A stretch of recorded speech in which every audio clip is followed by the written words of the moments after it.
듣는 분들이 너무 결기가 안 보이는 것 같습니다. 공수처장께 묻겠습니다. 이거 공수처법이 이런 경우에 수사라고 만든 법처럼 저는 보입니다. 수사 대상이 일단 대통령 비서실이죠.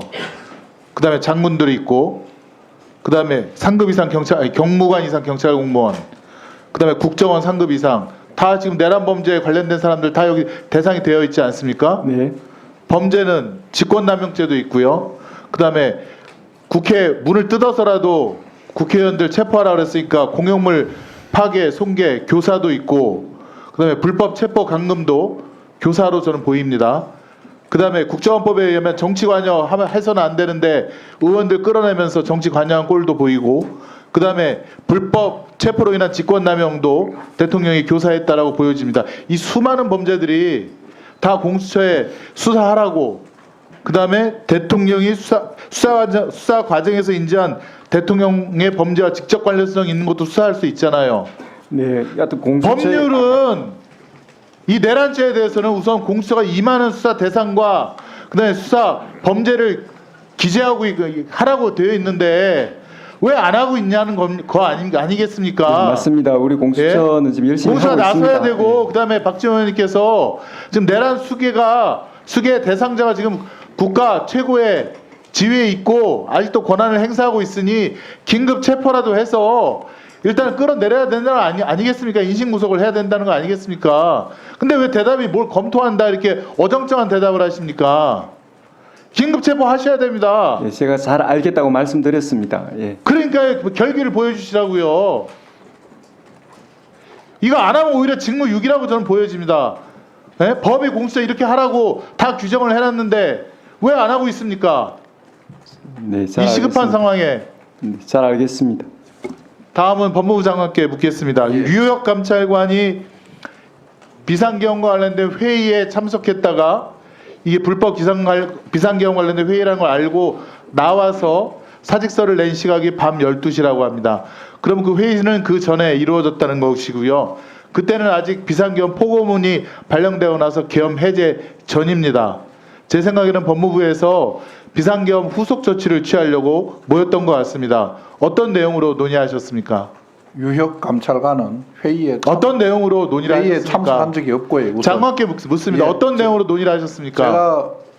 제가 이건 선서를 하셨습니다, 장관님. 예, 사무실에 도착해서 이런 상황에 어떤 내용으로 논의를 하셨습니까? 지금 말씀드리지 않습니까? 어떤 안건입니까? 그걸 간결하게 국민 앞에 말씀을 아니, 해주시라고요. 비상계엄이 선포된 것 때문에 직원들이 다른 부서와 똑같이 직원들을 소집을 했고요. 소집해서 도대체 이런 안건을 묻지 않습니까? 안건이라는 게 그럼 무슨 안건 없습니까? 특별히 회의 안건이요. 회의 안건이 아니고 지금 제보에 의하면 예. 14명의 체포 대상자에 대한 출국 금지 의원님 사안이 있다고 의원님, 제보가 아니 저는 답변을 그런 지시를 하세요. 한 적도 없고 그런 지시를 적도 받은 없습니까? 사람도 없고 지금 여러 가지 잘못된 언론들이 보도가 되고 있는데 구치소와 관련된 부분도 그렇고 출입국과 좋습니다. 관련된 그러면 그런 지시를 국무회의 한 할 적이 때 없습니다. 국무회의 할 때 참석하셨죠? 언제 국무회의 비상계엄 관련된 국무회의 하실 때 해제할 참석했다가 이제 법무부에 오신 거 아닙니까? 때그 제가 갈 때는 발령 전에는 참석 안 했습니까? 아이 갔습니다. 갔잖아요. 예, 예. 그때 안건은 뭡니까? 그때는 지금 형식에 대해서는 뭐라고 다양한 말씀을 하실지 모르지만은 구체적으로 회의 계획 안건 이렇게 하는 게 아니고요. 예, 알겠습니다. 이 상황을 그러면 통보받고 두 분이 다들 좀 답을 놀라서 해주세요. 12월 여러 가지 4일 날 우려와 만류를 하는 12월 4일 날 오후 7시에 안가에서 법무부 장관과 법제처장 그다음에 이상민 장관 또 성명불상자가 모였다고 하는데 맞습니까? 그건 다 인정을 하시는 거죠? 지금 아까 윤석열 대통령, 윤석열 씨 왔습니까? 안 왔습니다. 안 왔습니까? 예. 확실합니까? 아유, 제가 지금 선서를 하고 증언하지 않습니까? 처장님,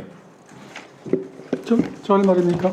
가족이 지금 외국으로 나갔다면서요. 그렇습니다.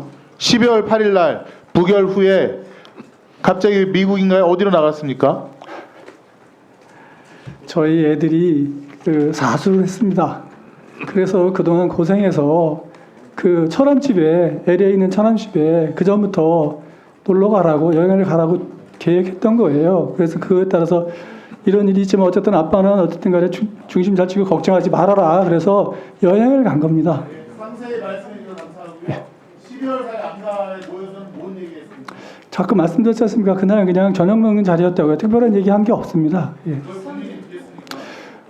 그렇지만 어쨌든 죄송합니다. 어떤 사실이 그런데 어떻게 하겠습니까? 상경 발령 실패 이후에 후속 조치라든가 대응 방안 논의하는 거 아닙니까? 그런 대책을 논의할 상황이 아닌 게 왜냐면 저도 아무것도 모르니까요. 이 사건이 어떻게 진행됐는지 그거 저 전혀 모르는데 아니 그런 얘기 있을 수가 없습니다. 예. 아니 다들 정확히 아는 사람들이 없는데 무슨 대응을 마련하겠습니까? 아니 그 가장 윤석열 대통령을 싫어하시다는 법무부 장관, 법제처장, 행정장관 만나서 그러면 사적 얘기만 농담만 하고 설사하고 와서 친했다는 자, 정리해 주세요. 예. 어쨌든 제가 그 자리에 간 게 참 잘못입니다. 자, 예, 정리해 주세요. 죄송합니다. 자, 또 속보를 말씀드리겠습니다.